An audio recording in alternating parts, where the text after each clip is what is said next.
Alexis Corbière, j'aimerais qu'on revienne sur un message qu'a écrit Jean-Luc Mélenchon.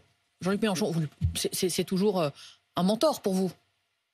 Moi, j'aime pas ce mot. Jean-Luc est un compagnon de combat depuis 25 ans. Mais le mot mentor, ça infantilise celui qui serait mentorisé. Je vous cite le tweet qu'il a écrit ce week-end. Après un discours du président du Conseil représentatif des institutions juives de France, au cours d'une cérémonie de commémoration, qui vous accusait de prendre des libertés avec l'arc républicain, Jean-Luc Mélenchon lui répond « Le président du CRIF utilise la cérémonie à la mémoire des victimes de la rafle des Juifs par la police française pour me prendre à partie. Abjecte, l'extrême droite n'a plus de limite. » Pour bien comprendre, est-ce que Jean-Luc Mélenchon est en train de dire que le président du CRIF est d'extrême droite? Non, je ne crois pas. Moi, je ne le pense pas.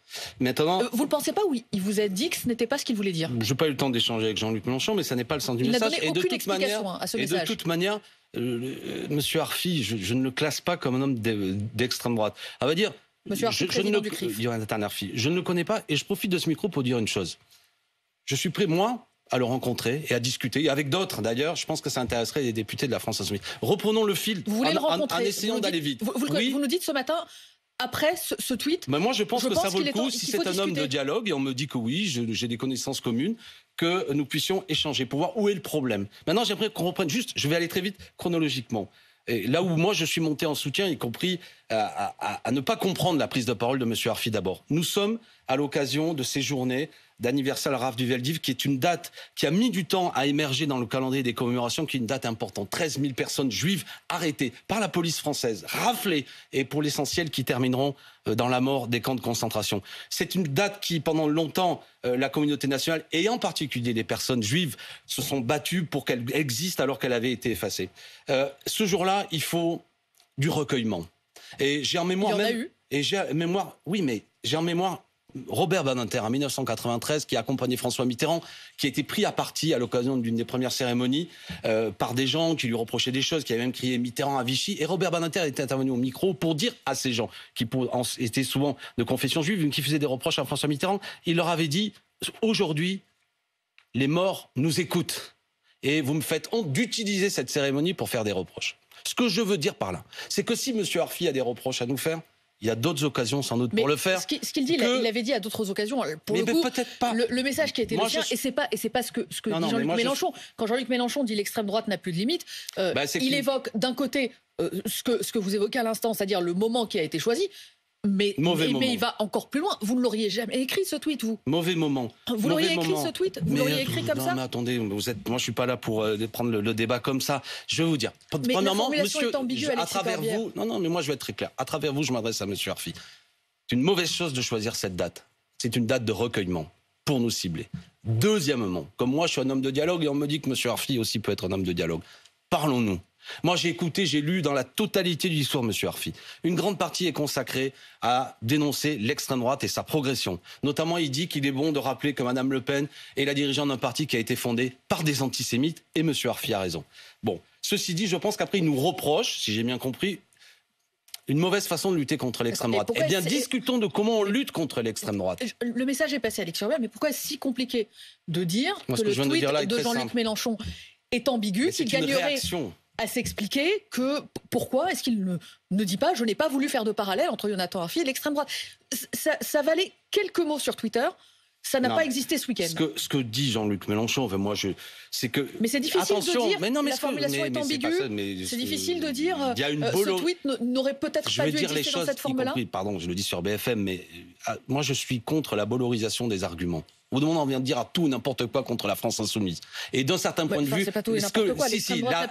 La critique de M. Arfi n'est pas rigoureuse sur ce que nous sommes. C'est une critique qu'on entend régulièrement sur cette chaîne concurrente, par des gens qui sont des militants d'extrême droite, pour certains arguments. On ne peut pas dire tout et n'importe quoi, d'accord? L'islamisme, le communautarisme et tout ça, c'est des arguments qui ne servent pas à la lutte contre l'extrême droite. Et je fais le pari que M. Arfi sera d'accord avec moi.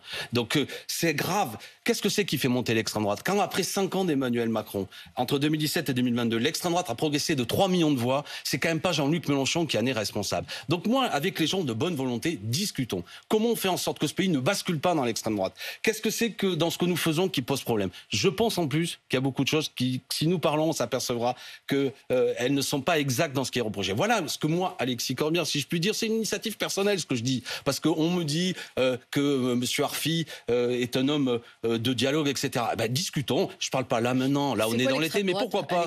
Pardon. C'est quoi l'extrême droite pour vous, Alexis Corbière? Le Rassemblement national, Reconquête. On a l'impression que par moment, dans la bouche de Jean-Luc Mélenchon, toute personne qui n'est pas d'accord avec lui est d'extrême droite. Non, c'est pas vrai.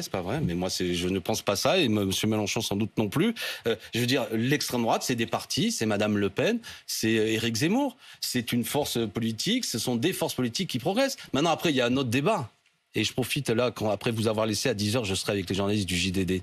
C'est qu'il y a des émetteurs, des acteurs, des militants d'extrême droite qui sont dans une démarche aussi de diffusion dans le monde des médias, et notamment la rédaction du JDD s'oppose à la nomination de l'ancien rédacteur en chef, je crois, ou directeur de publication de Valeurs Actuelles, qui a été expulsé de son journal parce qu'il était jugé comme trop d'extrême droite et qui rejoindrait la rédaction du JDD. Les journalistes du JDD, malgré les tas de reproches que je peux leur faire, ont raison de dire que si un grand hebdomadaire passe entre les mains d'un homme qui est dans une croisade d'extrême droite, je nomme là M. Geoffroy Lejeune, c'est un homme structuré, intelligent, mais qui est clairement dans un combat civilisationnel, identitaire.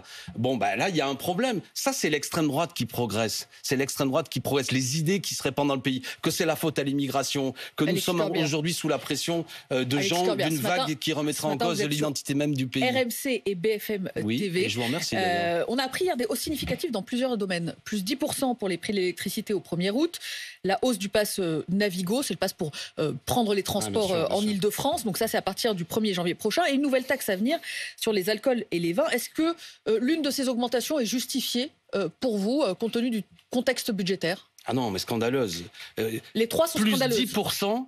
Je vais parler du prix de l'électricité en particulier. Ça fait depuis 2019, je crois, 31% d'augmentation. Là, ça aurait dû être près de 75% si on écoutait la commission de régulation de l'électricité qui faisait des recommandations au gouvernement. Et si on écoutait la France Insoumise, je suis pour le blocage des prix, d'accord? Donc si on a un gouvernement énergique qui pense au peuple et pas à je ne sais trop quoi, on aurait des solutions. Qu'est-ce que c'est et là on n'a pas le temps de développer, mais le prix de l'électricité, il n'est pas fixé sur le prix de la production. Il augmente parce qu'il y a un système, un prix européen de l'énergie qui est indexé sur le gaz. D'accord, donc on en vient à une situation où l'électricité ne coûte pas plus cher en vérité. Ce qui nous permet, quand on n'a pas beaucoup de production d'électricité, d'importer, de bénéficier aussi de la solidarité. Il y a un phénomène de solidarité européenne qui fait qu'il y a aussi un marché de l'électricité. Avouez qu'il est absurde qu'il y ait un effet mécanique, que l'électricité ne coûte pas plus cher. Nous sommes quand même un pays qui produit de l'électricité, mais que nous nous retrouvions avec une augmentation de 31%. Le gouvernement a fait le calcul, 1 800 €. C'est quasiment un mois de salaire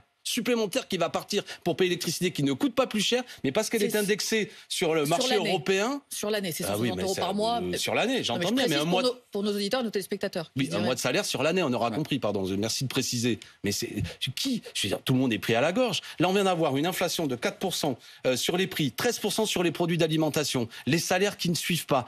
Selon l'OFCE, une perte de pouvoir d'achat de près de 2% à la fin du mois. Et en même temps, c'est mon petit effet, mon ami François Ruffin l'a fait avant, magazine de challenge, les 500 premières fortunes qui, elles, augmentent comme on n'a jamais vu. Aujourd'hui, 40% du PIB, l'équivalent de 40% du PIB est entre les mains des 500 personnes les plus riches. Monsieur Bernard Arnault a vu sa fortune personnelle augmenter de manière exponentielle. Donc on est dans un pays... Et Gabriel Attal, hier, ministre du Budget, vous dit, mais la France n'est pas un paradis fiscal, on a des taux d'imposition qui sont parmi les plus élevés. Ça, c'est la blague du mois de juillet de Monsieur Attal. C'est un farceur qui, si lui venait à ne plus faire partie du prochain gouvernement, on peut faire du stand-up. Mais on arrête de dire des bêtises.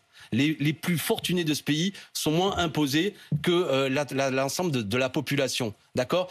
Quand on est républicain, qu'est-ce que ça veut dire la République ? La République n'est pas un régime neutre. C'est un État qui organise justement l'égalité entre les citoyens. Le principe, c'est que les petits payent petits, les gros payent gros. Moi, c'est ma règle, justement. Quand on a l'honneur de pouvoir accumuler une fortune, certains le doivent d'ailleurs à leur talent ou je ne sais trop quoi, mais on participe plus à l'effort national. Et notamment par des réformes fiscales, on permet que nous puissions vivre mieux. Et sur l'alcool, est-ce qu'il faut augmenter la taxe sur les alcools ?